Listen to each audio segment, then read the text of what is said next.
Are we back already? Are we on air? Yes.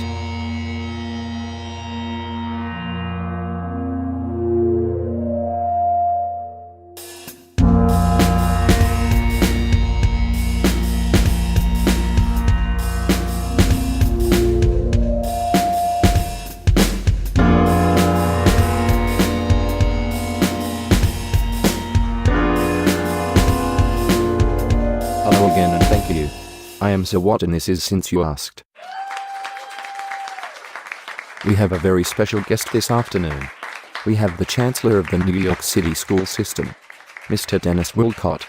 Let's give him a warm, Since You Asked, welcome, shall we? Thank you so much. I apologize for my outfit, but I just had to take the opportunity to play golf with some corporate friends of the city. Mr. Wolcott, before we take questions from our audience, I understand that you wanted to make a statement. If I may. As you all know, the enormous strides we have made in the education of our city's children these past 11 years have been under the glorious guidance of our great leader and perhaps the greatest mayor since Stuyvesant, our own Mayor Bloomberg. Stuyvesant wasn't a mayor, he was a director general of a Dutch trade and post. Oh, really? Well, whatever, facts are of little matter here. And please, do not interrupt me. I am, after all, the Chancellor. You have to remember that a new mayor should not mean a new education system because we are making great strides. What are these great strides you are referring to? Look, we are going in the right direction. We report the student scores are up and we are trying to keep the union down. We are getting rid of some expensive teachers and we are doing that for the sake of your kids. We are partnering with some great companies, so why would anyone want to change that direction?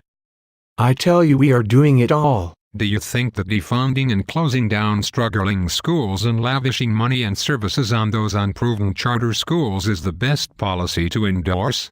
Is that your idea of the great strides made under Bloomberg? Listen, you have to believe that we, the leaders and the brilliant minds that make up the panel for educational policy, really know what is best both for you and your school.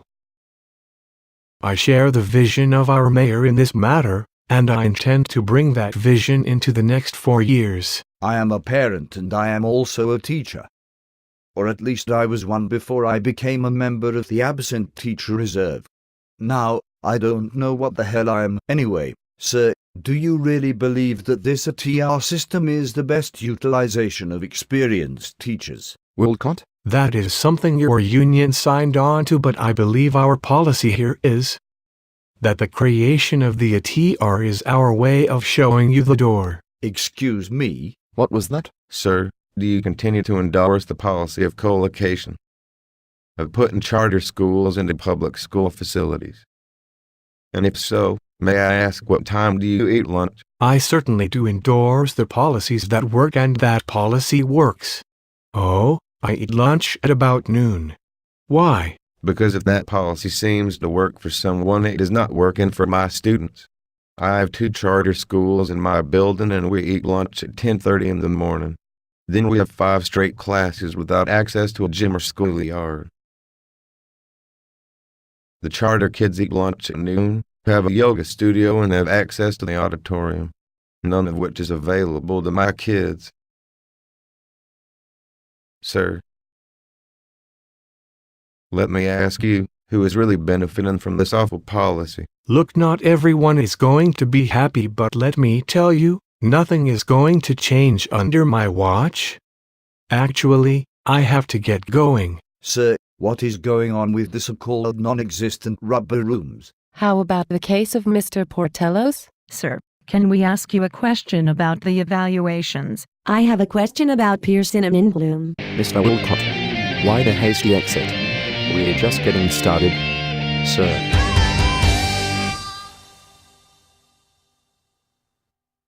Wolcott?